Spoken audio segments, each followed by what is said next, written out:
Good evening, everybody. Welcome to the CKC channel. I'm your host, Freedom Master Calvin Klaassen, and welcome to Friday openings night.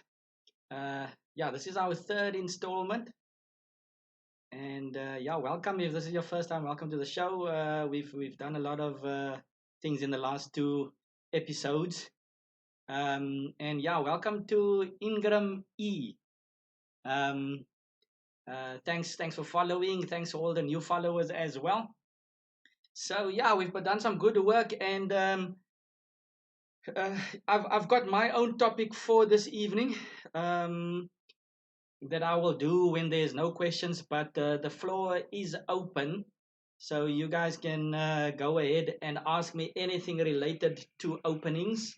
Like I mentioned before in my post, um, we spoke about Catalan and Benko Gambit last week. I think fairly a bit more, but that's some of the stuff that pops up in week one. We spoke about how to play against the London system and what else, and King's Indian defense. So I would encourage everybody also to be very specific with your questions. Okay, you can be general, but then I'm going to give a general answer.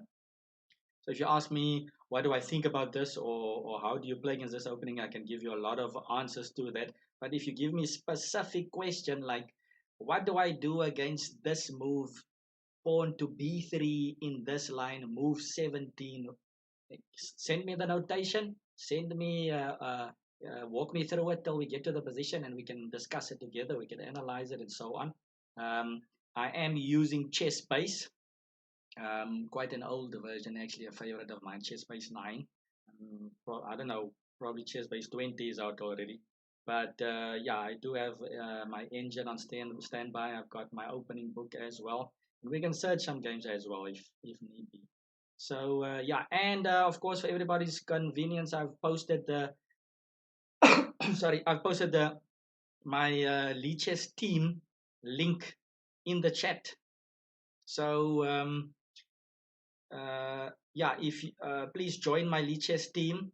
As you can see here on top of me, there's a small announcement that says the Sunday, 26th July, this coming Sunday, there will be a followers challenge day. Let's actually just make sure that that thing is clearly visible over there. Let's bring it to the top. Yeah, there we go. So last week we started with the challenges day, only for my followers of this channel. So if you're already a follower, that's great. If you are watching and you haven't followed yet, then please make sure you press the follow button, and then you will be eligible to challenge me this coming Sunday. We started at 3 p.m. last week, but I think I shifted it a bit earlier to 2 p.m. That's 2 o'clock in the afternoon, Sunday afternoon. Just two things you need to do. You need to follow my channel, and of course you need to join the CKC team. So very easy stuff, and then you can play me. I had a couple of challenges last week, not too many, but a couple, and those people that did challenge me actually did make me sweat there for a couple of times. So looking forward to more challenges. Welcome, Monkey Shake Shake. Welcome to the show. So floor is open, guys. Questions about openings. I think I am going to play some music. Please tell me if the music is too loud. Every time I forget to kind of save my settings here. Let's just see, where am I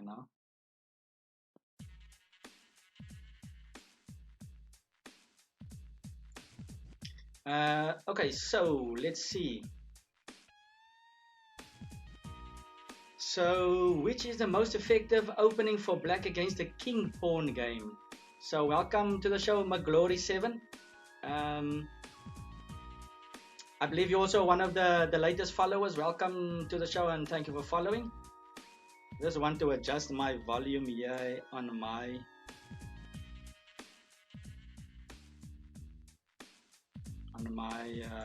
headphones. I think that's fine. Let me know if the music's too loud, by the way, or if it's too soft, either way. Okay, so McGlory is asking most effective opening for black against the king pawn. So I'm assuming that you're saying against e4. And yeah, okay, that is a really broad question. So I can only give you my opinion and tell you what's the most popular openings and so on. I would say from my personal point of view, I love playing the Sicilian. That's my favorite opening, in fact. So we spoke about opening principles last week as well, or we mentioned it, where you have to, if you are starting out chess and you're trying to figure your way. Thanks, King Ulster, for letting me know about the volume. So if you, like I said, if you're starting out with chess and you're kind of figuring out what to do and where to play and what openings, then you should stick to 3 basic principles, which is control the middle of the board with your pawns, which this move actually does do somewhat. The middle is these 4 squares. So this pawn is kind of attacking that middle central square. So in other words, white can't just play d4 easily. That's essentially what you want to do. Let's say black played a bad move like that, not controlling the middle, then d4 would be ideal. So we don't want to allow your opponent that. So that's why Sicilian kind of makes sense. So that's, I would say, the most popular opening. It gives you some dynamics. It's not symmetrical. Of course, e5 is one of the big branches. Probably the move that a lot of people teach their youngsters at first. If you're new to chess, maybe this is even best to start off with, also controlling the middle of the board. So let's see, what are they saying in the chat? Hi, welcome Meg. Hey Calvin, missed the challenges day last week, but looking forward to playing this Sunday. That's great to hear, Meg. So looking forward to battle it out with you on the board. And then King of the French, I don't like it, but also wary of it. Okay, yeah, so French defense. So I'm gonna give a broad idea what we can play. And then, yeah, I'll show a bit more of the Sicilian maybe or something like that. But if there's any specific questions, like for instance what King of the is saying, the French defense is also another, I would say, main opening. There's a couple of main openings. Let's actually just highlight them. So it's e4, e5 controls the center, of course. And then you have e4, c5, which is the Sicilian, also somewhat controls the center. And then you have e4, e6, which kind of looks like it's not doing anything in particular, because white can get that ideal setup, but the whole point is that you want to go d5 and then challenge your opponent in the center. So for instance, if white just captures, you recapture with a pawn, and there you see that both sides have a bite of the center. And okay, we're gonna get to knight f3 just in a moment. And then maybe just finally another opening you can try is also the Caro-Kann, which also looks weird because you allow your opponent the big center, but of course you try to challenge him with d5. There's some other lines that you need to know. For instance, white doesn't have to capture, white can push, and that generally gives white more space. And same goes for the French, by the way. If you want to play the French defense, then e5 is another thing that you need to also look at. So let's see. Is my voice also fine, guys? I don't know if the levels are a bit, or should I talk a bit louder or what? But okay, so that's your general stuff. If you would ask me what to play, I would play either, if I would recommend to you c5 or what to play against e4, either c5 or e5. That would be my main recommendation for you. Of course, there's a lot of Sicilians out there. Usually white plays knight f3 and you can play d6. Let's say knight c3, for instance. You can put your knight on f6. You're gonna go g6, bishop g7. That's the Sicilian dragon in your castle. Knight out and bishop out somewhere. So that would be our second principle with developing your minor pieces, of course. So control the middle of the board, develop your minor pieces, which are your 2 knights and 2 bishops. and you have to get your king safe by castling. So yes, McGlory, let's take a look at knight f3. So I hope that gives you an idea. I would recommend e4 c5 or e4 e5. Okay, and against knight f3, I guess it also just depends what your opponent is up to, because knight f3 is one of the more flexible first moves, and white has got so many things to do. Of course, the knight wasn't gonna go to h3. That's the main move for the knight, and white can go d4 next. White can go c4 next. White can even go e4 next, or white can even play it in King's Indian attack style and go g3, bishop g2, and castle. So white can almost do anything right now. So if you were going in blindly without much prep, then yeah, I would recommend myself. I like to play c5, and the thing about this is, when you are looking for, or when you are trying to build an opening repertoire, then it's very wise to try to minimize the amount of openings that you play. So for instance, I play c5 against knight f3. So if my opponent decides to play e4, we are back into the Sicilian. So if I studied my Sicilian, then I already know this. Of course, white has different options. White usually doesn't challenge that pawn immediately, because we can get rid of it and then even establish a pawn in the center first. So usually white would go something like c4, and then we get a symmetrical English opening. So you can go and get your knights out, and maybe e6, bishop e7 castle, or you can go knight out, let's say knight out, g6, bishop g7 castle, or e6, bishop e7 and castle. So many options, but of course this is also super popular, g3. Hi Babiki, can you please explain some ideas in the King's Indian attack for white? So I just got to that point where I actually want to mention that white can play the King's Indian attack. So yes, of course. And yeah, I'm getting quite a few messages here on my phone actually. So yeah, so let's see, Barbecue, you want to see the King's Indian attack from the white side, I'm assuming. I was going to say how to play against it for now, but I mean, you can play it for both sides. So for instance, the general idea, let's just show what the King's Indian attack is all about. So bishop g2, or let's say knight out, bishop g2. Let's say white just develops, black just develops knight f6 castle. And you know what, maybe let's turn the board around now, and let's try to help Barbecue with this opening. But in the meantime, just keep in mind, I will also recommend a setup against the King's Indian attack, and then we keep everybody happy. So yeah, why is it called the King's Indian attack? Because white is developing his pawn structure and his pieces in a King's Indian defense setup. But because we're playing with the white pieces, it's called the King's Indian attack. So castle, let's say black goes d5 and takes the center. Then white usually plays it like this, d3. Thing that I like about this development for white is white can actually play d4 and play a reversed Grunfeld, or aka Catalan, which is my favorite opening, or one of my favorite openings. You can play a c4 in a Benoni style. So anything that you're doing, you're playing a kind of a black opening, but you're playing at the whole tempo up. So if you know your openings for black, you can even switch it up and play it like this. So let's say d3. I'm gonna assume that black doesn't go e5, because e5 is, I think, pushing it a bit, because this is now straight King's Indian, and black is just a tempo down in that King's Indian.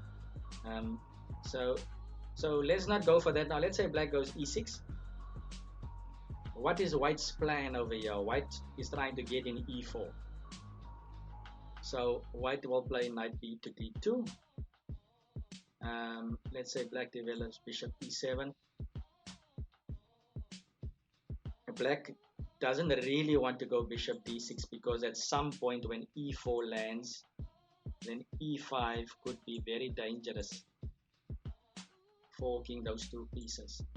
So bishop to e7, e4, castle, and this is kind of like your starting point.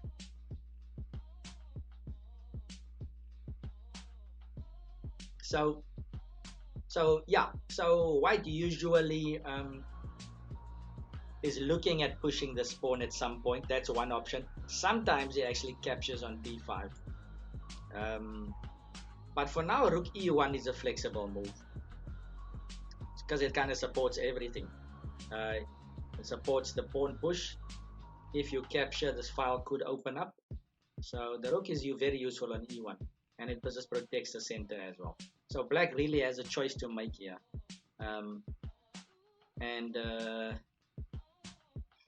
Yeah, black can do a couple of things. Let's say black goes, I don't want to make this suddenly move bishop d7. Let's say black goes b6, for instance, trying to develop the bishop on b7. Then white can, I think, continue with his idea of e5. And knight d7, it seems like there's a lot of pressure on this pawn, but white has got it covered with those two pieces. And usually white would then continue something like knight f1 perhaps. And white's plan is kind of mapped out already. White is gonna go all out for the black king. So white, let's say black goes bishop e7, he goes h4, and this knight over there is gonna go to h2 to g4, and at some point he's gonna try to sacrifice himself on h6 or on f6. So that knight has a clear duty going for the king, right? And black can go queen c7, applying more pressure to that pawn. So now he's got three guys attacking it, but this bishop is ready to protect. Right. So the bishop also usually goes to f4, protecting e5, also eyeing this way. And the h4 pawn is very useful because he also guards that square. Okay, so question is, what is black doing? So if you realize now that white has got a clear plan, but black, which side should black play? Can you guys take a guess? Where should black play? f6 doesn't seem possible right now, so you can't attack the pawn anymore because of this bishop. Sorry, this bishop aiming at the queen. So you can't attack the pawn anymore, it seems. So yes, of course, Babigi. So the black should be playing on the queen side. He's got all of these pawns. He should actually be pushing over here, open up lines. So that's why early on I hesitated. Good evening, Gwachi. Welcome to the show. Thanks for following. I see you're one of my latest followers. Thanks for following and welcome. I also mentioned a bit early on that if you look at the notification that this coming Sunday, we will have our followers challenge day. We started last week Sunday already, so if you want to play me on Lichess, two things you need to do. You need to be part of my Lichess team, and I believe Kwachi is already part of my Lichess team, and of course you need to follow me on the channel, so you qualify already. So yeah, and so we're discussing kings in an attack here, and what I just said is that black needs to attack on the queen side, and that's why earlier on I hesitated with b6 because I kind of knew b6 was very slow. But just to point it out now, let's say black goes b5, we go knight h2, and a5, and knight g4. Let's say b4, and black is making some progress here. He might open up things. The other rook might come this way and so on, but he really needs to watch out for his king. So this is a general plan. Like I said, that knight is eyeing some squares, and black needs to be very cautious. For instance, if you play something like h6 to try and keep these pieces out, then there might be a sack on h6. Or sometimes white can even play queen to d2 and then sack something there and get the queen in. So let's say b4, and another extra added weapon that white can include here is a nice pawn march over there using that h pawn, which is a very popular, even nowadays it's so popular with new computer engines that's out. All the engines just want to throw the side pawn and basically create weaknesses and push your opponent back. So this pawn's plan is, let's say black goes a4 and ignores it. That pawn wants to land on h6, and of course black doesn't want to capture because of it's just open. The king is wide open. Even bishop takes is also nice. So then what can black do if he leaves it? We still open up the king, so probably g6. And now we see the dark square weaknesses, and we can maybe think about entering with the bishop, try to swap off that that important defender over there, and we're gonna start thinking about entering on the dark squares. Maybe even move this other knight away and get the queen closer, or queen d2 and queen f4 later. So yeah, so that's why black should probably play h6 anyway, and that now comes to the point where I want to leave you guys with, where I'm not gonna go a bit too much further, where white needs to decide the right moment to sacrifice on h6. It's not the only thing to do, but most of the times white needs to crash through on h6, or maybe sack a piece on f6. Like I said, takes on h6 with one of your pieces is possible, or sometimes you can retract the knight and play g4 and g5, which is a bit slow, but that's why the king's in an attack. For Barbecue over there, you need to be super sharp with your tactics. You need to really be ready for action, for sacrifices. So yeah, that's why I don't play the kings in an attack, but I mean there's a lot of sharp players out there that do. Even Bobby Fischer, the famous Bobby Fischer, played the kings in an attack in his younger years because he just loved the king's Indian. So McGlory, when white short castles, I would say 95% of the time black should short castle. There are some openings out there in the Caro-Kann, sometimes in the Sicilians, some instances where you do long castle for black, but most of the times black short castles. Black is just a tempo behind and still to push the envelope and long castle. Just yeah, I wouldn't say long castling should be the first thing on your mind when you've got the black pieces. So most of the times I would say you should anyway short castle. Okay, so that's the King's Indian attack, the basic idea. What do I recommend for black against this? Maybe a setup that you can try is, let's say, d5 castle, e6, d3. This is an interesting setup with bishop d6 now. And why did I say earlier on don't go e4 and e5? Because don't go bishop d6 because of e4 and e5, but here we haven't developed a knight on g8 yet. So after something like knight bd2, we're going to go knight ge7, not on f6, and after e4 you can actually play f6, or maybe you can even castle for now because you got the square covered. If rook e1, then f6. So this is an interesting setup, using your pawns kind of to keep the white pieces out, and this e5 push isn't available yet because you're controlling it. So that's an interesting setup you can try. Of course, white has the other option of capturing like that, and that might be slightly different with the open e file. You could sometimes capture with a knight, but slightly more positional, not as hectic.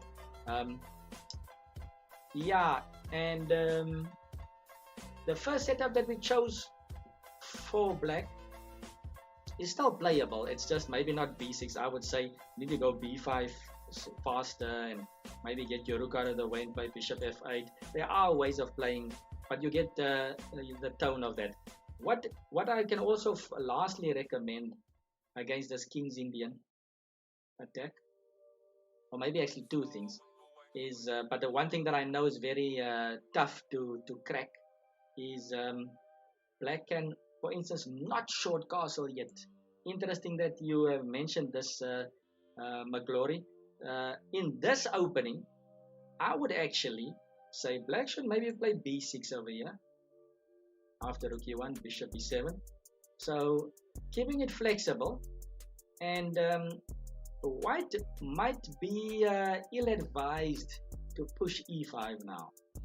So we're kind of countering white's main idea, because let me show you guys what I mean with this. So if e5, let me go knight e7, and white can still go h4, but black has not committed himself to castling yet. So what black can do is he can go queen c7, and there's a lot of pressure on the pawn. In fact, isn't the pawn dropping right now? Maybe let's go knight f1 first. Queen c7 and bishop f4, something like that. So white's got the pawn covered, but we haven't castled yet. And yes, we can long castle, and we're probably gonna long castle in this one. So here we actually see an instance where you can long castle. It's not impossible. Thanks for the question, McGlory. But I would still say 95% of the time your eyes should be set on the king side castling for black. And now what's so dangerous here about this for white? For instance, after bishop f4, black can now play h6 without any worries about sacrifices on h6. And we are actually threatening to win this e5 pawn.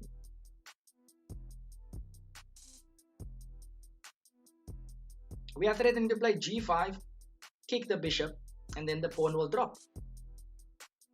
So white can play h4 and stop that for the moment. But after castle, long castle, black can even put a rook on g8 and then still aim for g5. So that is quite a dangerous idea. And look, where's white's attack on the queen side? Nowhere. Alright, so white has focused so much with throwing his pieces to the king side that black has actually sidestepped it. So you need to think in your opening. You need to look at what your opponent is up to. So if you see your opponent is throwing a lot of pieces to one side, or all of his pawns to one side, maybe you can switch plans and then castle the other way. So maybe another last tip that I would give you, McGlory, is that sometimes you can kind of delay castling. I wouldn't recommend it all the time. Some openings you need to just get it over with. But sometimes you can delay castling and just see what your opponent is up to. In this case, we have decided to long castle. So, and just to not make King's Indian attack fans go crazy, there is something that you can go for, which is about equal. Instead of e5, I would recommend keeping the pawn there or eventually capturing on d5. I think I had a game at the Western Province League maybe 2 or 3 years ago where my opponent played c3, which is a good idea. c3, and then after queen c7, something like a3, which is also a typical King's Indian attack idea, with the idea of playing b4. So if black just long castles here, then white immediately starts an attack on the queen side. So black should probably think what to do. Black can probably still castle now, but then at least you see here white has used some moves on the queen side as well. So you at least psych your opponent out to making some moves on the other side, and his attack isn't going as fast as it should have been. So yeah, okay, so that's King's Indian attack. Any other questions, everybody out there? Anybody want to ask me anything related to openings? By the way, if we just flip the board around, there is another setup here for the King's Indian. Yeah, you're welcome, Babiki.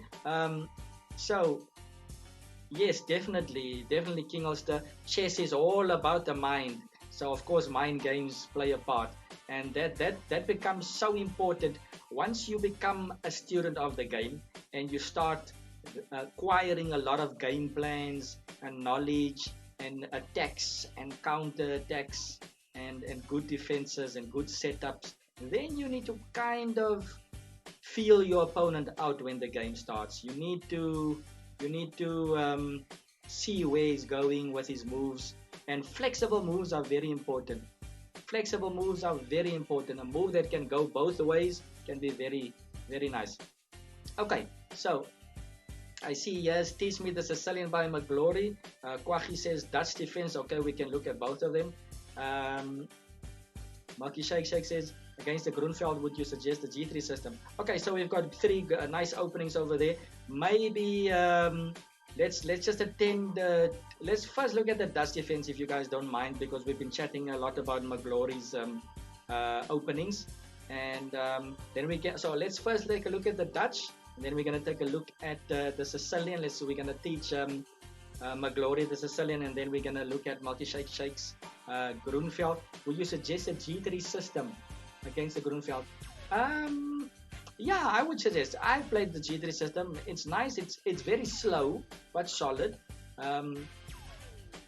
So yeah, we definitely also I would suggest that, and we can take a look at that after the other two as well. Okay, so where do we start? Dutch defense. So Kwahi, are you looking at playing the Dutch defense for black, or how to play against the Dutch defense?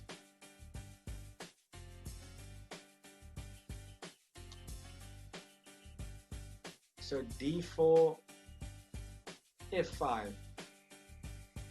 I must admit, I've never played the Dutch defense for black. I've played against it a lot.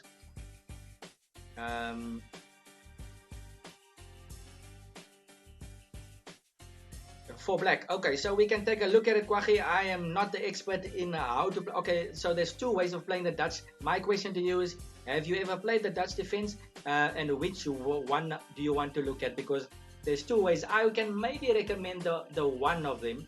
And I can actually draw a game for you, an example. But there's two ways. You can either, let's say white goes traditionally with c4.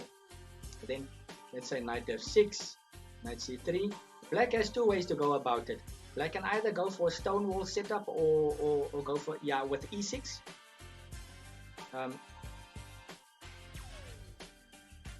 It's very weak. I used to play it yesterday. I crushed the opponent.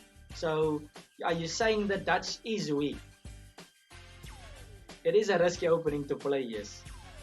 But you used it successfully yesterday, you say. I would say the Dutch defense is a nice surprise weapon.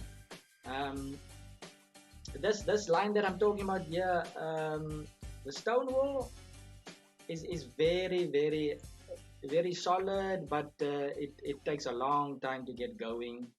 You of course have this long-term bad bishop. I don't know if I'm using the move order correctly as well. But I wouldn't recommend this one. I wouldn't recommend this one. I would recommend the other one with d6. d6 and g6. I believe that's called the Leningrad variation, which kind of resembles a King's Indian defense, but your f pawn isn't standing on f7. It's actually standing on f5. So an accelerated King's Indian, if you may.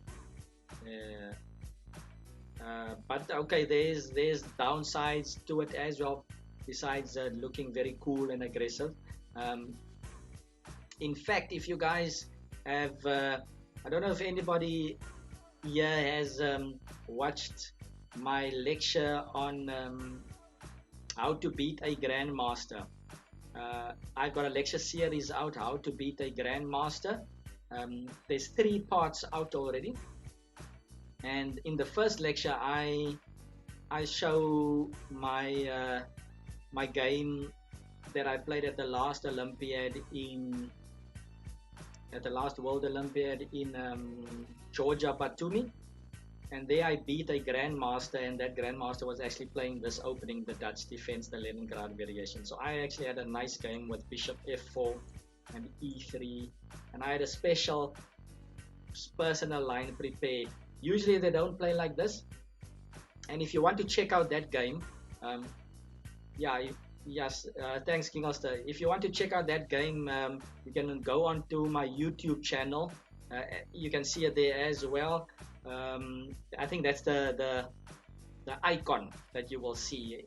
Just go onto YouTube, search Kelvin Klaasen chess, and you'll find many of my previous streams on there, and you've got your playlists and stuff. If you go under playlist and you go under how to be the grandmaster, that's my first lecture series. I actually got a nice game there against that GM. But usually other setups, I can remember there was a game that I saw live at the World Olympiad, my first Olympiad. That was in Azerbaijan. What was the city?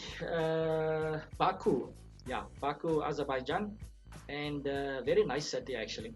And I was new to the scene, very young, relatively young in the team, youngest in the team, and we were playing Vietnam that round, and Kenny Solomon was playing board one for us, Grandmaster Kenny Solomon, and he played a super GM. He played Vietnamese board one, Lee Quang, and Lee Quang is about 2700, and he played a Dutch defense Leningrad against Kenny, and he had a very nice dominating win against Kenny. So check out that game as well if you want to get inspired by the Dutch. But I would say the Dutch defense, don't use it on a permanent basis. You also have famous players like even Mikhail Botvinnik that has played it, and some other top players, but not on a regular basis all the time, because there's lots of stuff you can do against it as well.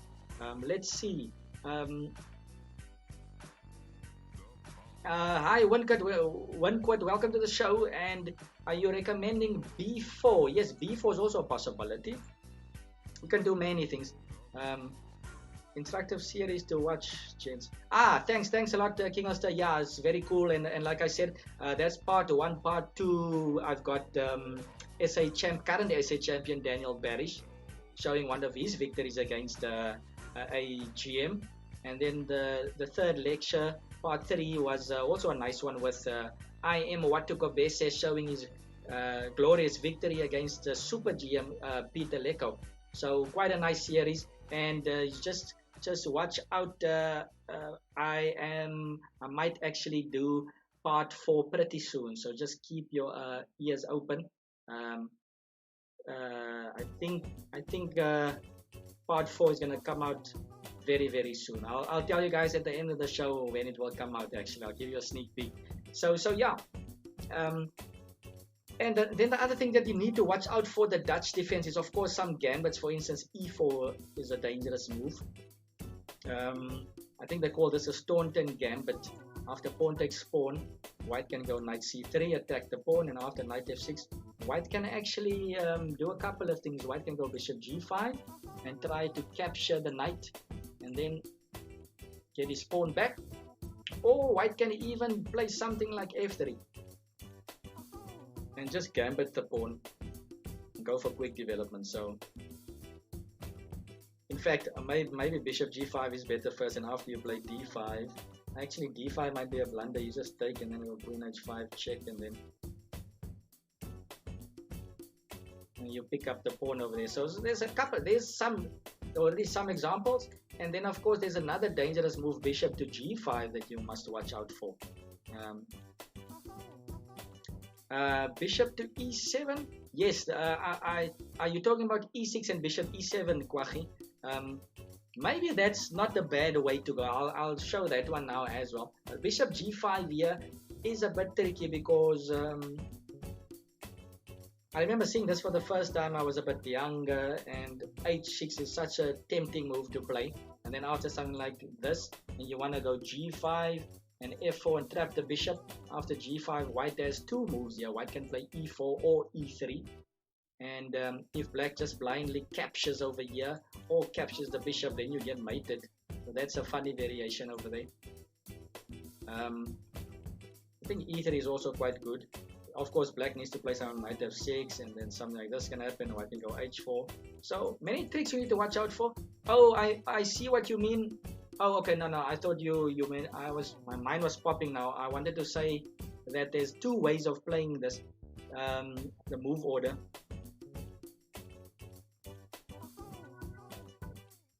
Yes, there is actually a famous game there, OneQuad, with Magnus playing that knight f3, f5, d3, and e4. Yes, you 100% correct. You must actually check it out. Try to look on your database. There is a nice game by Magnus in that. what did I want to say now? So what you can also do now, look at this Dutch defense.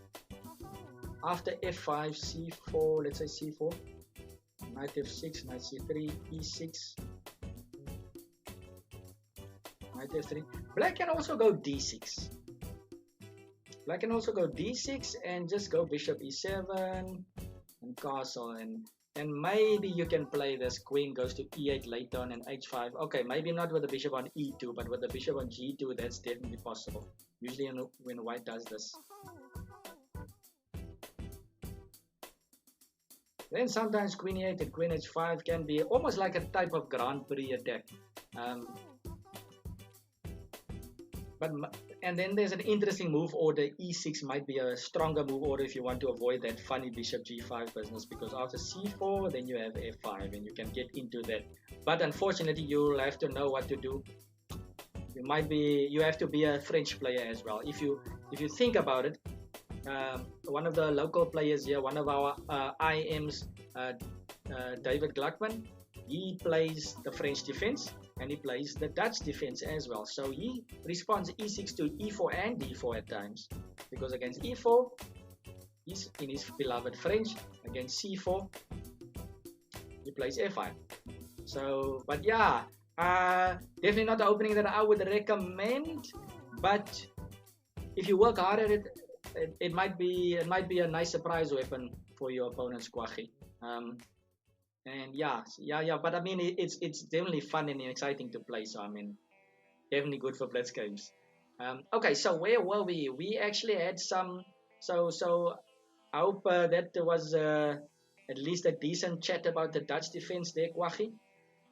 And McGlory wanted to be taught the Sicilian. McGlory, are you still over there? Should we talk about the Sicilian?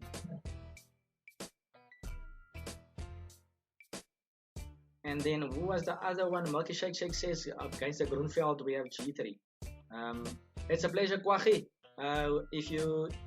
We can maybe even discuss it more next time, or if you have an example of a game, so on. I know Mikhail Botvinnik played the Dutch defense, so maybe you can check that out as well. Get a good Dutch. Interesting one. So the modern defense, what with g6, bishop g7, or d6. Yeah, then you can sometimes get an f5. Interesting way of looking at it. I saw something, hey guys. I watched GM Gatakamsky on his stream. d4, knight f6. I'm not sure the move order now that you talk about, Winquit. But Gata was telling me about something. Oh, he was telling the viewers, of course, about something.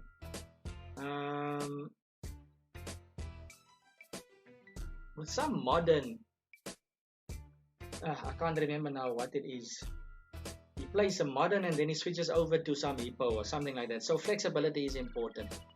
Okay, so McGlory, where are you? Are you still here? I don't want to teach everybody the Sicilian and then everybody knows the Sicilian. So just give a shout there in the chat if you are still here.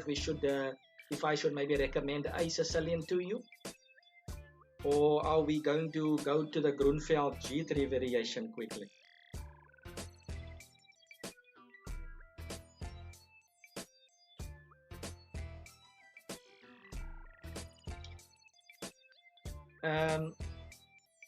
Okay, so maybe McGlory took a break or something.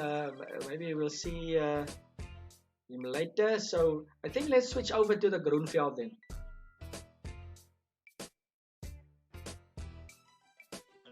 So let's turn the board around.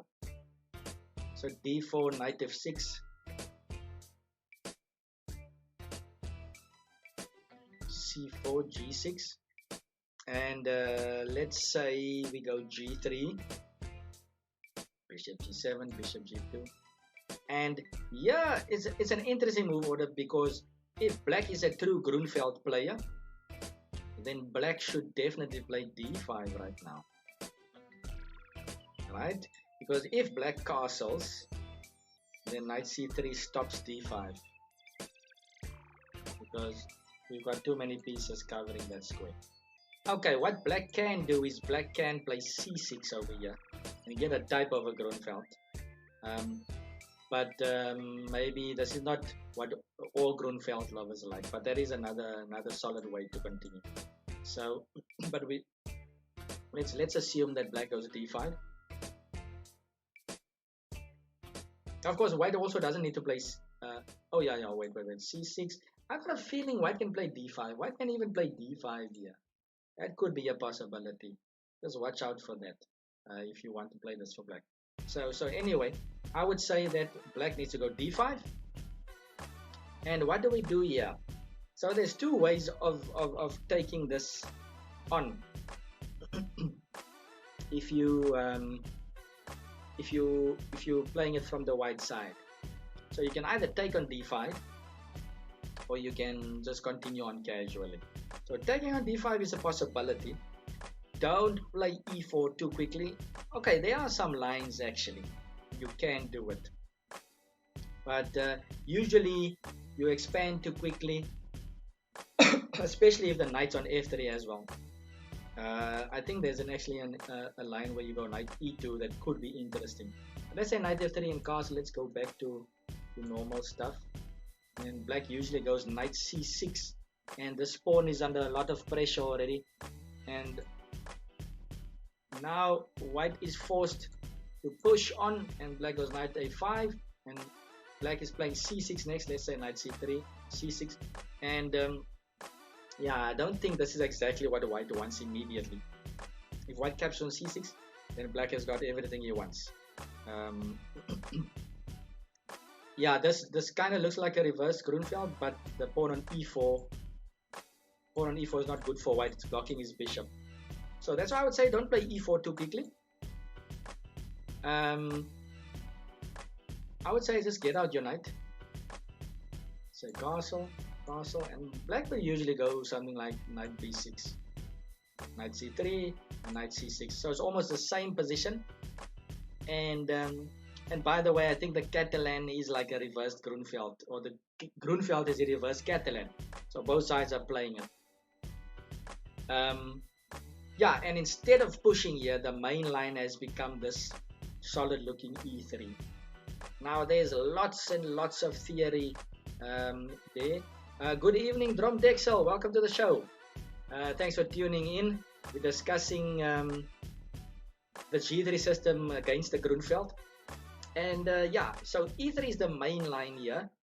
And I saw some interesting games here in this, and I must admit I'm also a Catalan player and a G3 setup guy, and these lines a lot of times discouraged me because it seems so extra cautious from white. Thanks, I'm doing quite well. Thanks, Ron Dexel. I hope you're also keeping safe at home.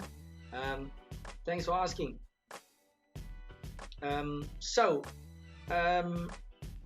so e3, and this used to be the old main line.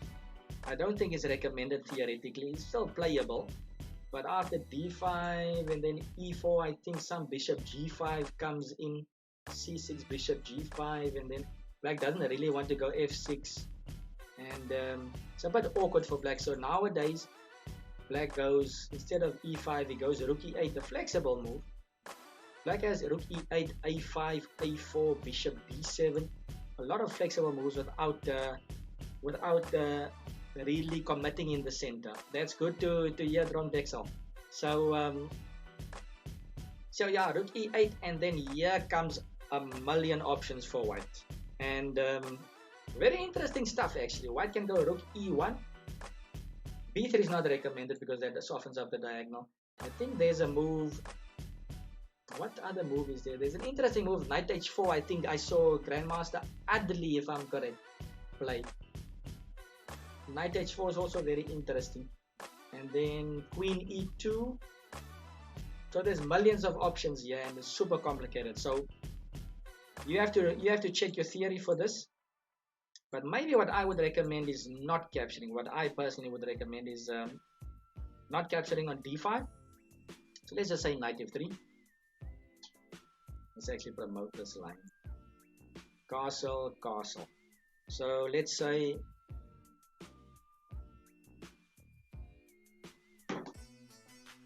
let's say black has now a couple of options.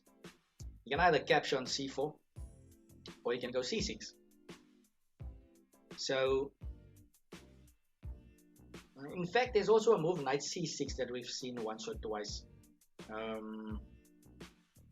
Also an interesting move. I think I saw that move at my CKC tournament between Makoto and Mwale. I think Makoto was playing black actually, who was the winner of that event. So knight c6 also interesting. I think against knight c6 you can try knight e5 or maybe knight bd2 or yeah, I think those are the, or you can even take on d5 and kind of transpose into the other variation that I mentioned. c6 is the other solid line that you need to, that we kind of transposed into as well. You can also briefly talk about that line. And then I just want to mention this one. Actually, this is a big branch, and you need to know what to do against d takes c4. So against d takes c4, I believe knight a3 is the main move.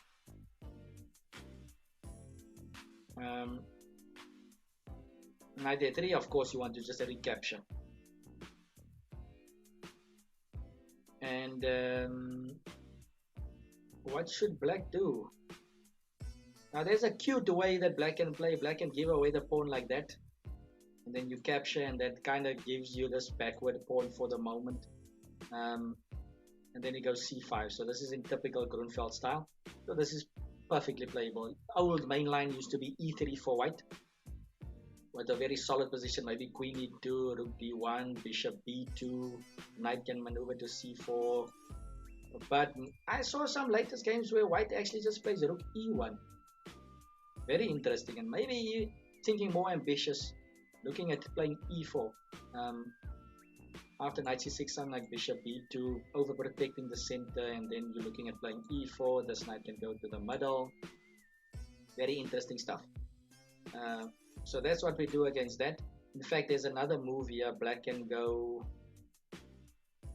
we can't play b5, of course. If bishop e6, then we go knight g5, eat the bishop. We want to capture the pawn, so this is only move, but then we can go e4. And yeah, if the bishop goes back, we just play d5. We're gonna get our, oh, in fact, the bishop can't go, but no, we just capture everything. But h6, I believe, is a move, and then we capture here and capture there, and I don't know, something like this. It's decent for white. So black usually does something like this, and after captures, goes bishop e6, knocks the knight, and then you could play knight, and then black's whole idea is to put the bishop on d5. So black is comfortable, he's control, he's stopping e4, he's developed his pieces, so decent position for black. But I think another interesting way for white to continue is to play b3, and bishop b2. Usually black tries a5, and then you should counter with a4. The b4 square is weak, but it's okay. I think you can even play bishop a3 sometimes and chop if you really have to. But I think you just allow that knight over there, play bishop b2, e3, queen e2, and white's actually doing fine. Okay, so and then finally with the c6 move, let's see, c6, couple of ways to continue.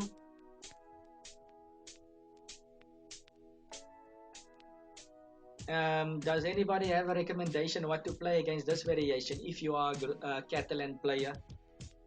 What would you recommend against the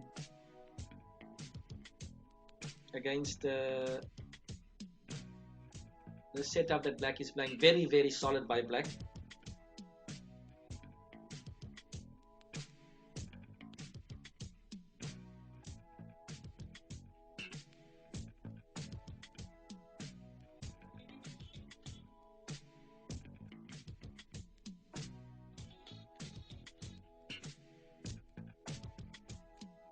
Any suggestions? I've got a couple, and I'm thinking of a game that I saw. I think it was last round.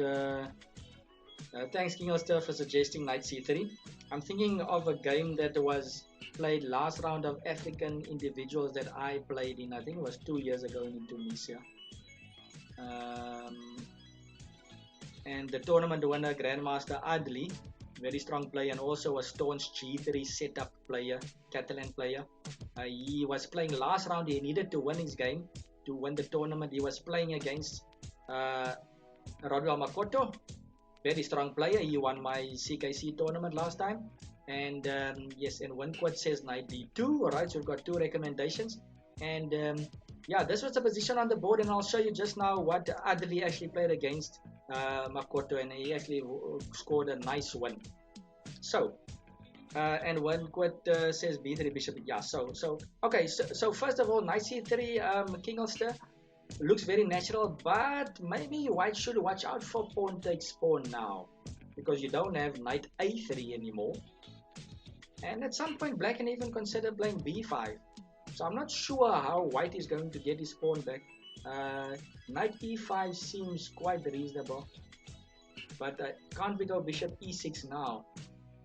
Seems like black is going to try to cling on to that pawn, if you know what I mean.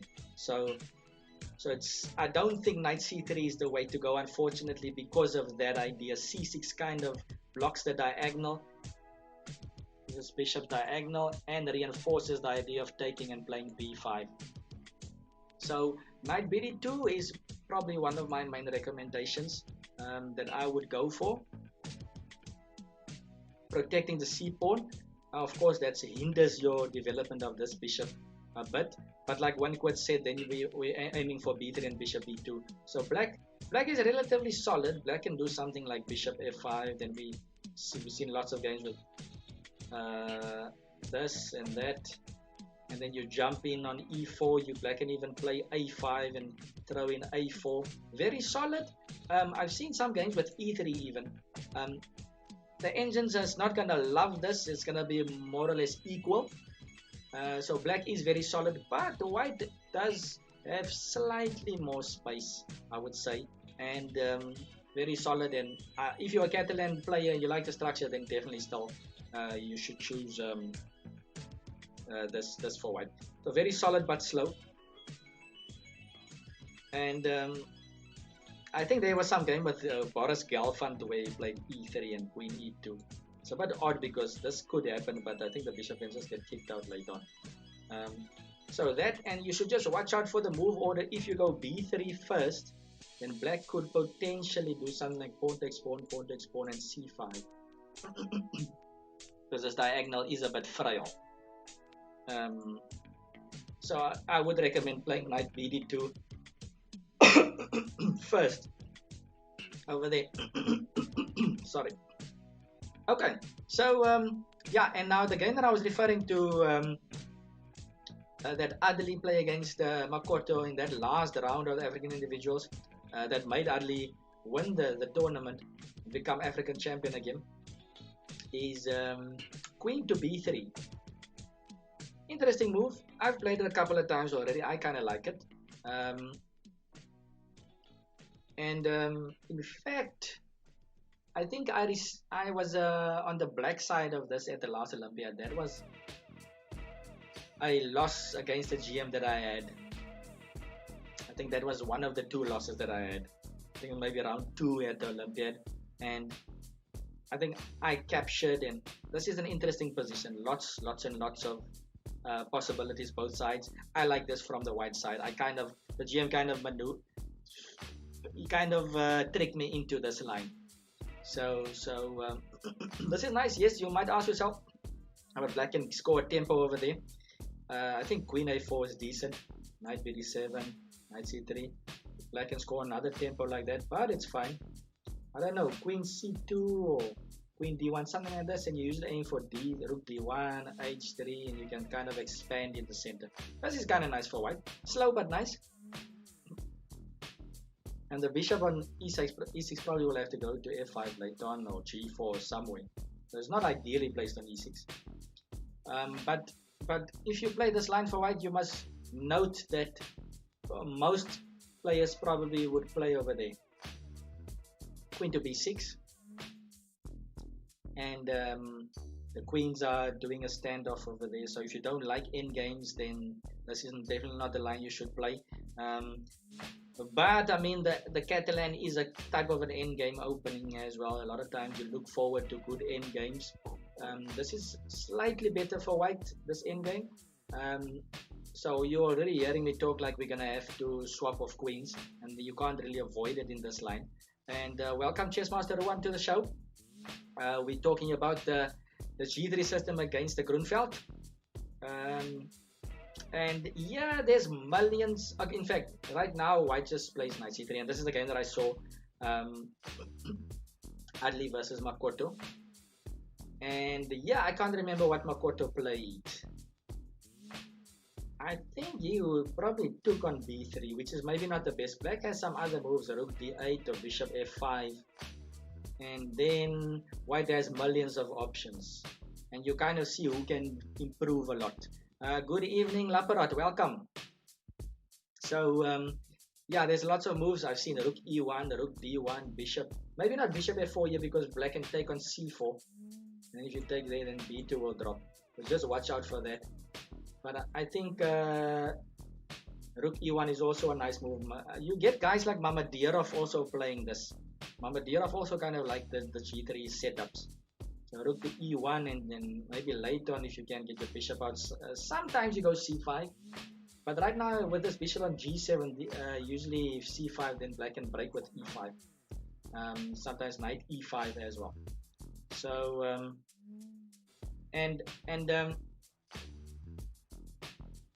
yeah, that game that I'm thinking of now, Adli versus Makoto, very nice game. If you have time, I was actually contemplating showing you guys the game right now, but let's just stick to the theory. But what I would recommend, go check that game out. Grandmaster Ahmed Adli versus International Master Rodwell Makoto. African individuals, I think is it last year or the year before last? It was in Tunisia. It's either 2018 or 2019.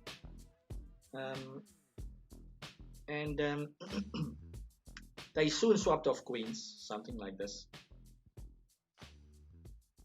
I think captures over here. Now knight takes, bishop g5, something like this. I don't know, but this knight couldn't go over there. Couldn't go to c6. I'm missing something over here. But anyway, go check out that game. And this is what I would recommend. Nice, easy, slow game. Slightly better end game. Of course, black has also black has a position. So, two ways of going about it. But that's why I said the c6 move, very solid. Because you get a slow game and white doesn't have super sharp options. Okay, finally, you can also actually capture over there if you want to. And play symmetrical. Something like this, and I think knight e5 is the main line. You actually have some games. There's one game, I remember, I think Karpov and Kasparov played in this as well. So yeah, there's a G3 system against the Grunfeld. I would recommend not capturing on c4. Not capturing on d5 and just castling. If black captures, then we go knight a3 and then try to recapture that way. If c3, oops, that's nice. If c3, we just capture over there and go rook e1 or e3 and so on. Yeah, that's the G3 system against the Grunfeld over there. Hope that answers some questions. I think that was Milky Shake that asked that. Let's see what's in the chat. Makoto prefer. Yeah, I mean Makoto is a very strong endgame player, but in that game specifically, Adli just completely outplayed Makoto, and it was a dominating display. That game actually made me want to play this line. So make sure you go check that game out. Very powerful endgame display there by Adli over there. He had to win that last game to actually win the African Championships. Yeah. When is my tournament going to be? I don't know which tournament you're referring to, Chessmaster. Is it the one that the opener of my team? I'm going to send a notification. My tournament will be next week sometime. There's so many tournaments happening.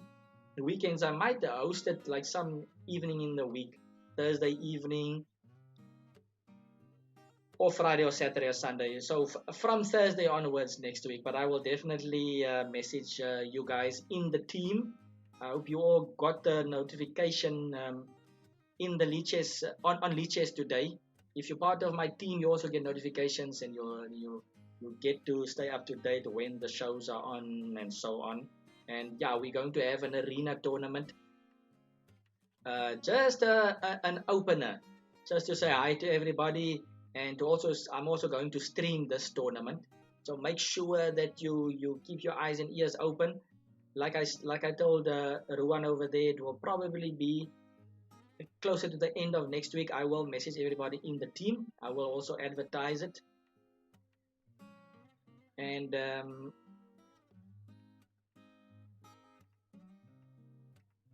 let's see.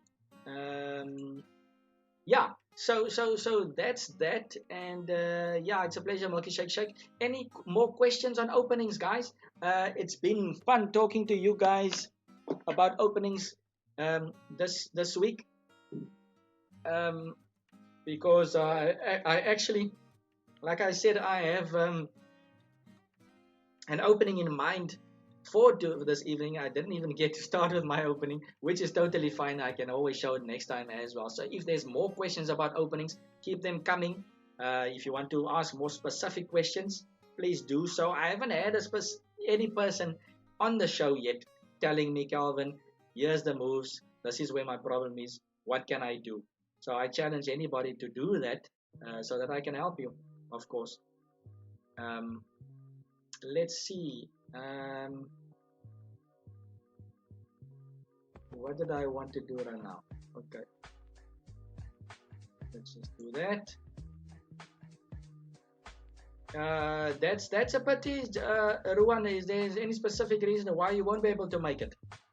Of course, there's going to be lots and lots more to come. This is just an opener, but yeah, certainly do hope that you can play that one. Okay, so let's see. Any more opening questions, guys? Laparot, any questions over there if you're still there? Laparot has also been asking me some questions. I hope the King's Indian is going good for you. Let's see. So I'm gonna go back, and yeah, what's the time looking like? I might let's see. I might take a break now, a 2-minute break, and then when I come back, then we can actually continue with that. Oh, in fact, no. Let's actually just continue. I'll just pour me a glass of water here.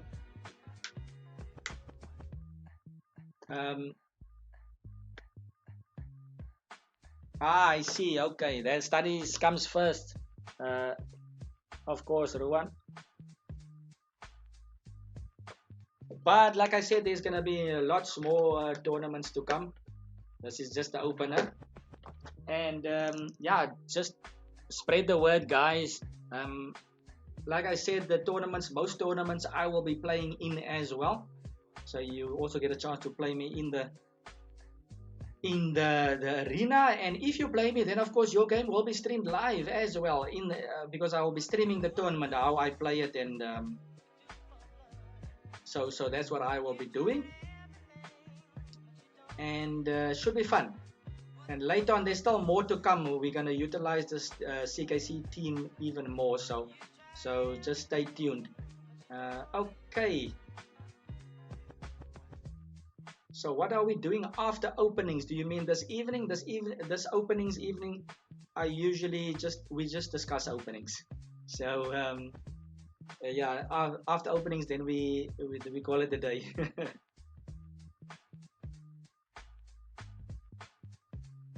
So yeah, I don't know. Maybe if you guys want to, I'll play some.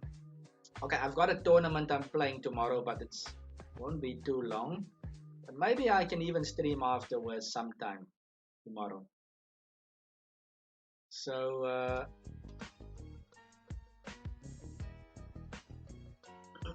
Okay, so I've got some more questions. That's good. So Barbecue says d4, d5, c4, e5. What to do for white? Okay, that's a very good question. And also, Laprot, can you look at a setup against the Dutch defense? So we looked at the Dutch actually early on, kind of from both sides. But I will show you what I recommend against the Dutch as well. And yeah, so let's quickly take a look at those two things. So let's look at Barbecue's first d4, d5. I actually got this once or twice in my Blitz games the other day. c4, e5. Who can tell me what is this gambit's name? I don't know what this gambit's name is. You have, of course, take on e5 and then d4. And white should play knight f3. And black usually goes knight c6. And black's plan is to go knight ge7, knight g6, and try to recapture the pawn. You can go queen e7 as well, bishop out and long castle. So it's an aggressive setup. After knight c6, there's many things that you can do here. Might have to refer to my opening book. One way you can go is simply just g3 and just say, okay, I'm not interested really in keeping my pawn. I'm just gonna castle and let you capture it. Let's actually check on my opening book. Yeah, I might be yes. I think I played a game like this against Ryan van Rensburg many years ago. He also likes this for black. Bishop g5, queen d7. And he played a strong move. Yeah, I think it was h6. Yeah, we drew this game. But I believe h6 is stronger than knight g takes. Can't remember why, but I mean, then you just develop your pieces.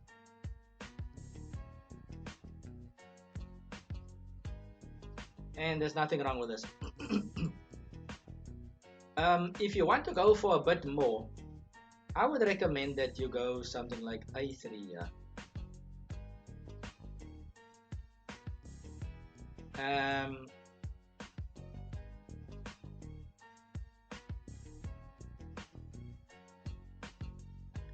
Okay, funny Barbecue. Yeah, interesting stuff. If you don't know these gambits, sometimes it's wise to just to play basic stuff. Taking on d5, of course, isn't the main move. Let's see, taking on d5, queen takes. Yeah, it seems like you're very passive right now. Takes, queen takes. This is not what you want. Yeah, I can imagine. Don't know if this is how it went, but you don't want to play a move like e3. Yeah, so passive. So yeah, I get you. So my idea here after takes and knight f3, knight c6, a3 is a very combative move. It's challenging your opponent because after knight ge7, we go b4 immediately. So the main danger that I guess you should watch out for here in this line for white is you're not developing your king side so quickly. So black can go something like knight g6, but after bishop b2, then this is now you're revealing what you want to do. You want to get that pawn over there. You've got 3 pieces eyeing it. 1, 2, 3. And yeah, if black captures here, then we can simply, what do we do here? Okay, c4 is also hanging. So I believe it's something, if I'm correct, some theory like this, and then e3. Is it still theory? I don't know. Bishop b2. Okay, so this is good. This is good for white because the f1 bishop is protecting over there. And there's a nice spin over here as well. Oopsie. There's a nice spin over there, so the pawn can't capture over there. So, but usually what black does is black first plays a5, attacking that pawn b5, c takes, then e3, and then black goes bishop e6. So a5 is just to soften up the pawn structure basically. And white now gives up the c pawn, queen c2, knight drops back, bishop d3, and this kind of looks nice for white. I like this for white. Very interesting stuff. Black sacrificed a pawn. A lot of times playing these gambits, what I can give you if I can give you a clue, Barbecue, is that sometimes when they gambit the pawn, sometimes you can accept the pawn, but just don't worry about the extra pawn, just give it back. Focus on your development. So bishop d3, and we can see here black got his pawn back, but white's got monster bishops over there. And probably the only reasonable move here for black to stay in the game is an aggressive move, queen to g5. I think that's probably the main move. If black can't even play bishop e7 with this bishop glaring at g7. So very difficult position if black doesn't do this. And I believe f4 is a move here, using the queen to protect g2. And then check, and then this, and then the queen can drop back to h5. This is now where the tricks come in. White can't castle so freely either, or maybe he can, but it's a bit tricky, so you have to check this line out. And online, someone played this as well against me. I think I went knight b2 and bishop b2. And then the other extra added thing is you have this b5 move to knock the knight, and once the knight moves, then this pawn again becomes weak. So this is what I would recommend. Lots of theory, of course, to it, but that's the more combative way, and I kind of like that for white. So that's what I would recommend against that, Barbecue. Hope that helps. Okay, so yeah, and again, guys, like I've mentioned before, we're discussing openings. Of course, I don't know everything in and out. That's why I also refer to my engine once in a while, and I also my opening book. But we're here to discuss openings. You can tell me your problems. We can look at it together, and we can come up with a solution. So now let's look at Laperot's question: what to do against the Dutch defense. So e4, f5. b4, f5. We've looked at this early on, but from a different perspective.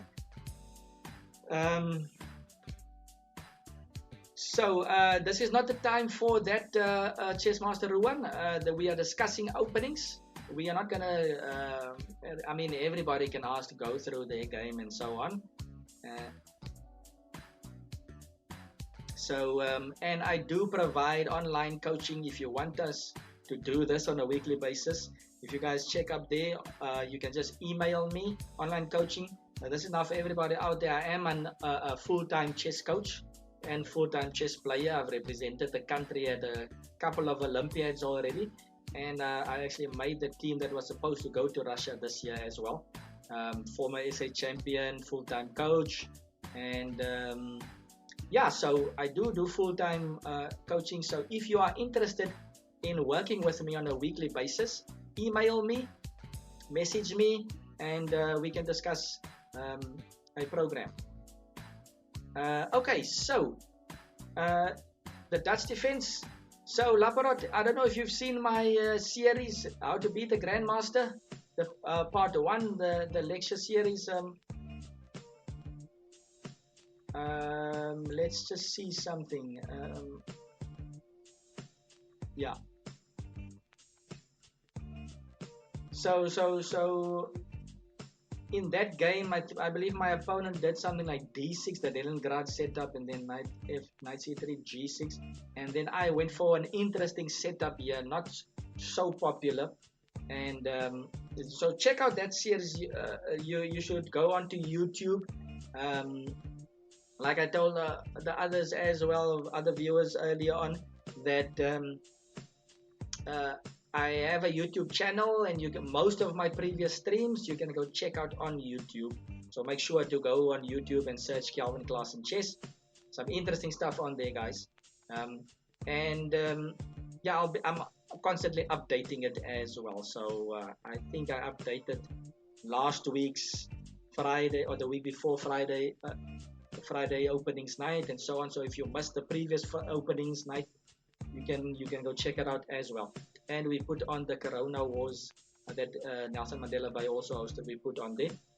So anyway, so most of the times people play G3 against the Dutch. That's not what I played in that game, the way I beat the GM. But this is also a rock solid setup with G3. Bishop G2, castle, and many setups for black. Black can go C6, black can go knight C6, black can go What can black? Queen e8. So yeah, but in general, white will probably just go b3, bishop b2, and get your queen out somewhere. Maybe c2 or d2. Get your rook to d1. And maybe look for e5, e4 break at some point, or d5 even. So the setup that I want to show you, is Chess Master Ruan. We can see we're getting close to the end of our show, but we can briefly take a look at the King's Indian again. I think that was in the first openings night, not last week, the week before. You can actually check it out on YouTube. We were actually discussing some King's Indian stuff. I believe that was against G3, the setups. So if you want to get a bit more ideas on that, also just check the YouTube stuff out as well. But we can discuss some King's Indian stuff as well. Maybe if you let me know what specific line do you struggle with when playing the King's Indian, you can type it out in the chat, and then we can discuss it as well. Let's see. So Laparot, my game against that GM, I played Bishop F4. This is the setup that I specially prepared for my opponent from, where was he from Turkey. Bishop G7, E3, and my opponent played something weird here. He played H6, and my plan was after castle to go C5. That was my plan, and C5 is not a theoretical move.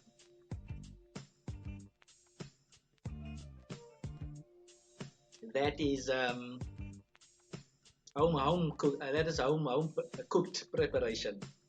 So the idea is black doesn't want to capture over there because the e5 square becomes weak, and this bishop over there is also quite prominent. And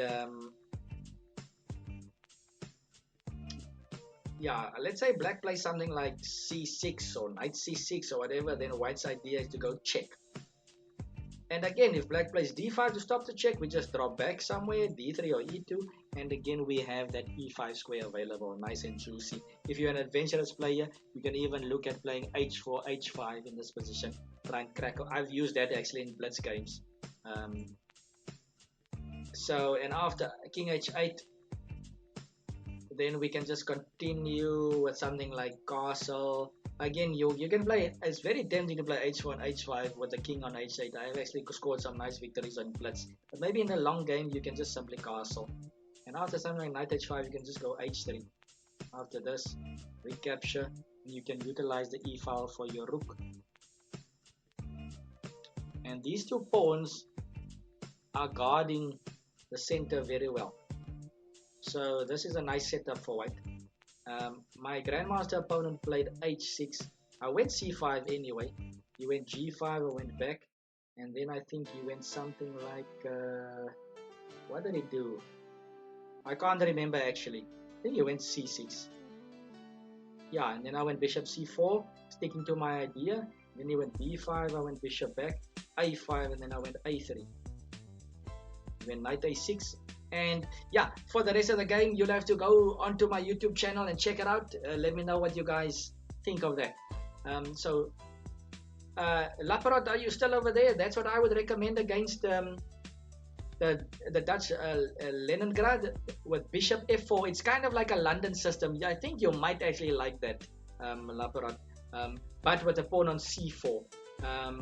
So the idea is to go early c5 and bishop c4 check. Very interesting stuff, and I got it preparing at home. It's a very machine-like move. So yeah, and against the stone wall, then I would probably, and you know what, you can even play bishop f4 there. Then you can even play it that early. Then you still preserve the option of playing c3, because after e6, you get this. I mean, black is not gonna go d5. Oh, he can, I guess, d5 and there, but you already swap off your bad bishop, and it's a good exchange. Some people actually play bishop d6. I don't believe it's that dangerous. You can just capture, yeah, probably just capture and play c4. So yeah, that's what I would recommend against the Dutch defense. Um, More aggressive players would actually think, if you are a very aggressive player, I would recommend e4. E4 and then knight c3. Also super interesting stuff. After knight f6, you can go bishop g5. You could look at getting your pawn back, or you could even look at playing f3. Let's actually just check my opening book here. E6, knight takes e4 is possible. G6, many options here. One of them is bishop takes f6. You know, that's actually theoretically, that's my opening book doesn't recommend it. It is possible to get your pawn back. H4 is one option. Bishop c4 is another one. Even f3, like I just mentioned. And this is interesting stuff.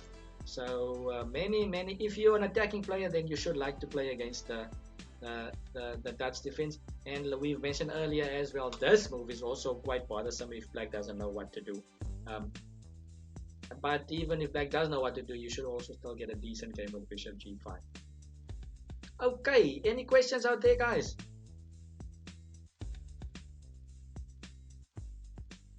We've got the challenges day on Sunday, so open to everybody.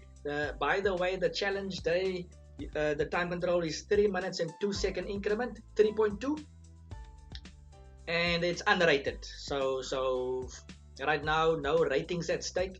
It's unrated, and you can come and challenge me Sunday. We will be starting at 2 o'clock. So I hope you guys are not going to play the openings that I recommended you today, otherwise I'm going to be in trouble. Okay, so let's see. Milkshake Shake says, I'm not sure what this is called, but what would you play for black? E4. Okay, thanks. Here's some notation finally. Let's see what Milky Shake has to ask here. So E4, C5, knight F3, knight C6, D4 takes, G6, knight C3, bishop G7, bishop E3, knight F6, bishop E2, D6, knight B3, castle, G4. Okay, does black just continue normally? Okay, so yeah, this is dangerous looking stuff.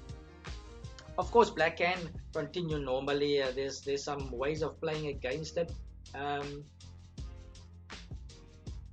You could play bishop e6, and it could transpose into something like this, which is like a main line of I remember Fischer played it once for white, but Botvinnik also proved that this is playable with the black side.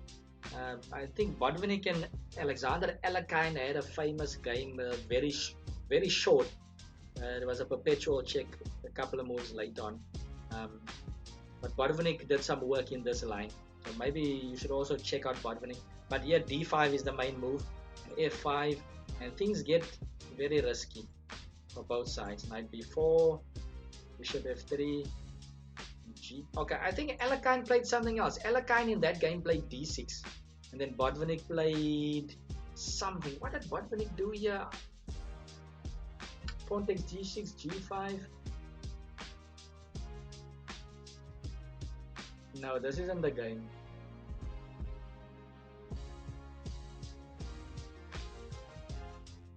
Bishop c5. Yeah, I think this was the game that Botvinnik was it. Botvinnik had the black pieces here. He lost his knight, but now the knight takes g4, bishop takes g4, check, and it was a draw. But so this is playable very sharp, but there's other moves here as well. For instance, there's a move here, a5, g5, knight d7, and then you want to play a4 and a3, and that would strengthen this bishop.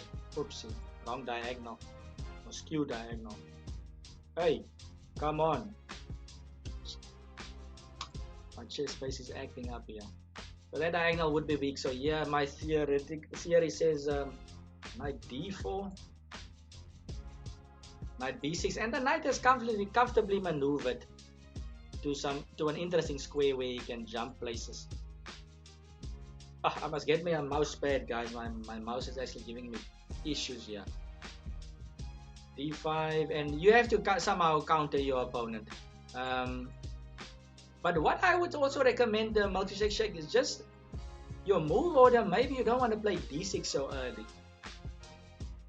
Maybe you should also think about castling.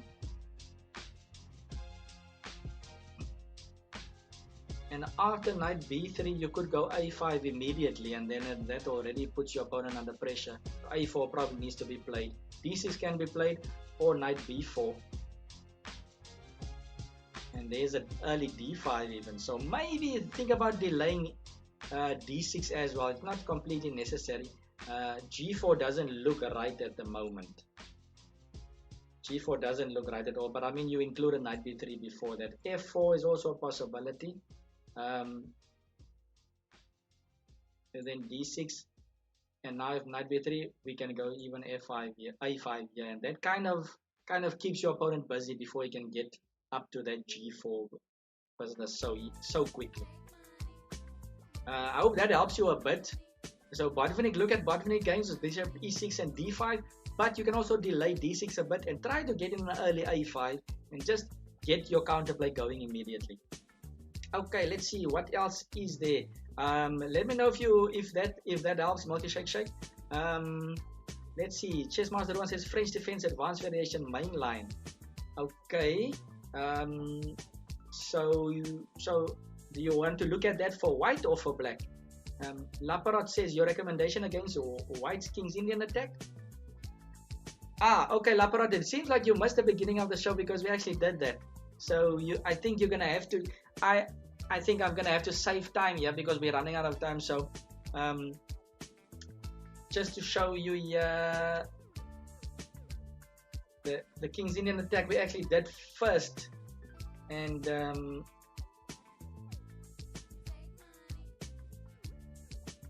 what I said was that maybe there's two things that you can do. You can either go d5 here, e6 and bishop d6, and knight g e7.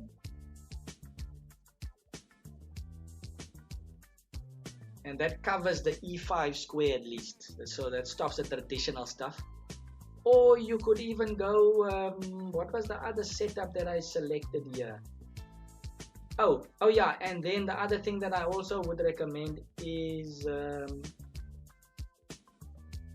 going b6 and bishop b7 and not castling. Very important, Laparot, not castling and allowing yourself. If white goes e5, then we attack the e5 pawn, and h6 and g5 is possible when you still have the option of long castling. That's why white should probably not push e5 and go something like c3, maybe a3 with ideas of queenside, and you're still keeping it flexible, but at least white has made some moves on the queenside as well. You can still short castle or long castle, or play a waiting move like h6 and first see what your opponent is up to. Okay, so and let's see, what else is there? So Ruwan says that's what he needs help in. Multi-Shake says, Laparot, I think you already discussed that earlier tonight. Thanks, Multi-Shake. I'm not going crazy. But yeah, just check it out, Laparot. It is there. You can also revisit. I will be posting this show of tonight on YouTube soon as well. Attack race, cannot miss a tempo. Yes, of course, in that line it is like that, King Ulster. And Chessmaster 1 wants to play it for black. Okay, interesting stuff. So you're a French player, Laparot. Oh, my bad. Okay, cool. No worries, Laparot. Thanks for asking anyway. So yeah, just check that out. Is g4 not accelerated line? Yeah, seldomly white gets g4 in like that, like I discussed, King Ulster. Black needs to somehow counter. G4 without knight b3 is also a bit too early. There's some counters you can take on d4 and so on. So g4 doesn't come in a lot over there. Okay, guys, so it seems like we've got the French left here for Chessmaster 1. And let's just see, he said advanced variation, right? advanced variation mainline. So, okay, I don't play the French. I know a thing or two.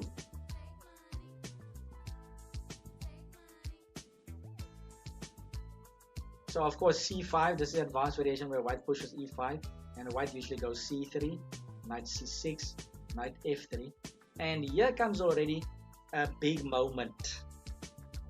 And me, as not a French player, I actually have an interesting recommendation for you, Chess Master Rowan. The main line, everybody knows that the main line is queen b6. That's a true French player move. Every French player wants to play queen b6.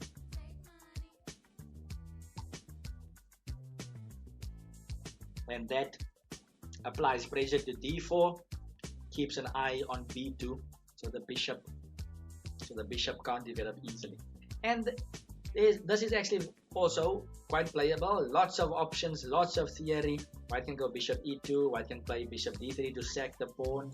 White can go a3, also a dangerous line, a3 going for b4. So maybe you're going to have to be a bit more specific with that question as well, Chess Master Rowan, but I've got a different recommendation for you. I see Winquit says bishop d7, and what am I recommending here? Yeah, you're right, Winquit. Bishop d7 is my recommendation, and that is because I've got a different plan in mind here. Not too different, but I don't want the queen on b6 immediately. First of all, if you look at that a3 line, that white is quite popular with queen b6. Sometimes the queen is just in the way, so here we can just play c4 without the queen being on b6. So that's actually quite nice. And you can go something like knight a5, bishop c6, queen as a g3, bishop c6, queen d7, and put the bishop on a4 immediately. So there's something extra added to that variation. So a3 might not be the most recommended. And let's say bishop e2. Then we simply go knight ge7. And here comes the difference. If the queen was on b6, then d takes c would be a nice move. Just bothering the queen. The queen doesn't really want to go to c5. But yeah, the knight can go to g7 because after d takes, just go knight g6, and you pick up that pawn over there. And the queen never had to run away because on c5, bishop e3 or b4 would still come as well. So spot on there, Winquit, yes. You might also be a French player, right? Winquit, if I'm correct, I'm not sure. So d takes c is not that great. After castling, then you can go knight g6. I'm not sure if it's the only move. Yeah, I believe you can also capture and play knight f5. And looks very comfortable, and you can go bishop e7. I see my theoretical book says h5. Okay, queen b6 I don't think is possible right now because of knight a4. But this is also relatively comfortable, I think, for black. So that's what I would recommend for you looking into this line, Chess Master Rowan. If you maybe have a specific line in mind that is bothering you, I'm assuming you're playing the queen b6 line, but it's so broad that I would ask you maybe to maybe for next week's episode, because we're running out of time here, but I'm more than willing to help you out on it. So maybe type out the line that you want to look at, just like Milky Shake did earlier on. Yeah, and let's look at specific lines, because there's so many options under the sun here for white, and for me to go through everything will literally take us another hour or so. But this is my recommendation. Look at bishop d7 and then knight ge7. There's even a lot of lines, I think, a lot of games recently with f6 that might even be more aggressive. I think that's actually a cool one to look at. You'll find a lot of recent games with f6 very aggressive and it immediately tests your opponent. And a lot of times black actually long castles. Where is McGlory right now? Again, we see a line where black long castles potentially. So So yeah, so very interesting stuff over here. I would recommend, if I was a French player, I would play bishop d7 over there. Okay, let's see. Yes, it looks like one quad knows a thing or two about the French defense. Yes.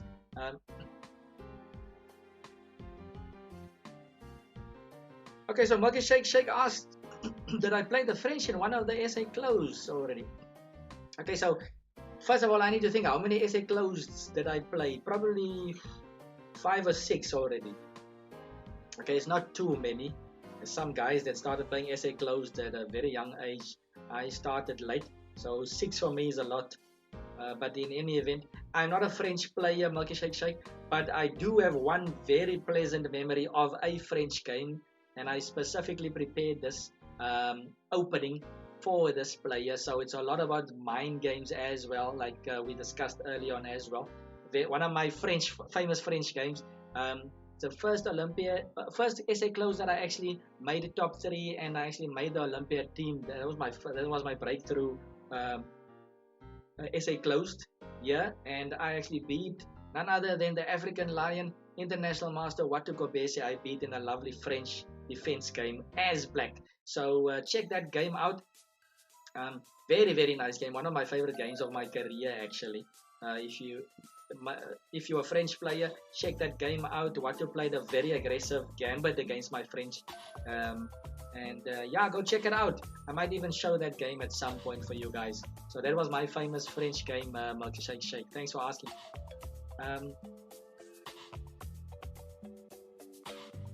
Yes, so Laparot, yeah, that answers your question. I did play it once and against Watu at that. Yeah, okay, so more ideas there by Winquit. Thanks a lot. And Milky Shake says, oh, I thought he played it against Watu. Yes, that's correct. I'm a bit behind on the chat, guys. Okay, so knight c6 Namsa opening. That's also interesting stuff. I've seen Magnus also whip out knight c6, d5, stuff like that.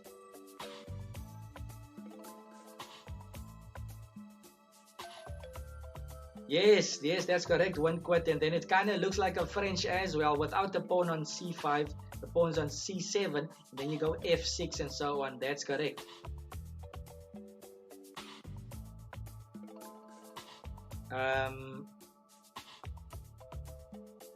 Yes.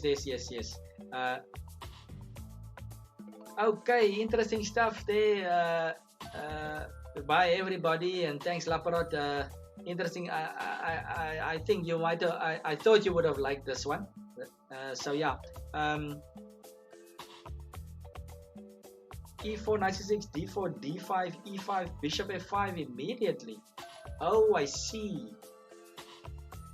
Oh yeah. You're right. One quad. Yes. Just like that. I don't know. I was having a blank moment over there.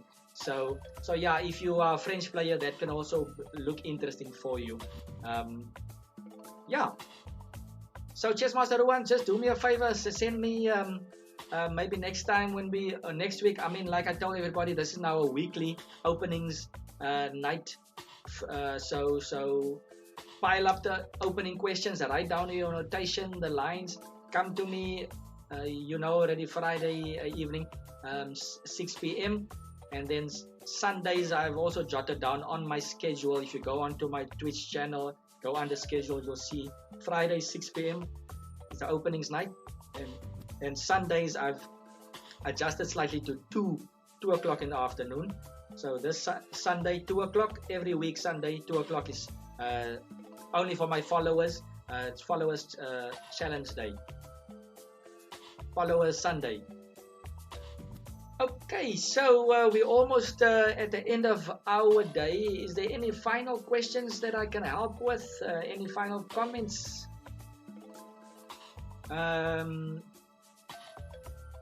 Yeah, so if you haven't joined my CKC team yet, you have to join the team in order to challenge me, by the way. It also benefits you to be in the team because I do send notifications when we do these events. So you need to be part of the CKC team, and you need to follow me on my channel, of course. The challenges 3.2 3 minutes, 2 second increment, unrated. On Lichess, it's casual. So is my what to game on the channel? Not yet. No, I haven't. I haven't done a video on that game as of yet. Um, yeah. So maybe in the future I can show you guys that game if you want to. On a separate occasion, maybe not on openings night, but on a random occasion. Um, we can take a look at that. Actually, I'd love to show you that if you want to see it. So yeah, right now you won't be able to see that game on my YouTube channel, but I will definitely in the near future show some games to you guys. You can also just search it on the database, of course. If you go on to, if you have ChessBase, you can just go onto your Megabase and filter Klaasen versus Kobese, and I'm sure you'll find it there. I think it was played maybe 3 or 4 years ago. I'm sure you can Google it as well. You can probably Google it. Okay. Yeah, so what else is there? Yeah, so guys, like I told you at the end of the session, maybe your top 5 games. Yeah, that's interesting stuff, Laparot. Maybe I should actually make a series on that. Maybe top 5 games, or just show some games. I do tend to talk a lot, like that Grandmaster lecture I did, part 1. I talked like for 2 hours on one game, so I might have to do different parts, or I can do shorter snippets of it or so on. But yeah, I think in the near future we can definitely do something like that. Yeah, memorable games, definitely. Have I ever played Bughouse? Now I first need to first clarify what is Bughouse, because I know the Americans have a different idea what Bughouse is than others, and so on. Is Bughouse when one guy makes a move and then the other guy makes a move, or what? So you get turns like 2 on the side, and then you and your partner, one guy makes a move, and then the next turn your other guy makes a move.